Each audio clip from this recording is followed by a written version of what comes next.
A Catalunya, l'aigua s'està veient afectada per noves formes de contaminació.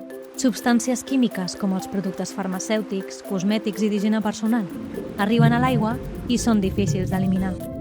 A més, podrien afectar a la salut, els ecosistemes i encareixen el tractament de l'aigua. Alhora, són part de productes del nostre dia a dia i generen activitat econòmica. Tenint en compte la importància econòmica i social del sector industrial, químic i cosmètic i la necessitat de reduir la contaminació en l'aigua, què podem fer? Entre les opcions hi ha la millora dels tractaments, el control dels abocaments o la regulació de la producció i consum, entre d'altres. Però totes tenen avantatges i desavantatges que cal considerar. Aquest debat també és teu. Participa a participa.gencat.cat. En el futur de l'aigua, totes i tots som part de la solució.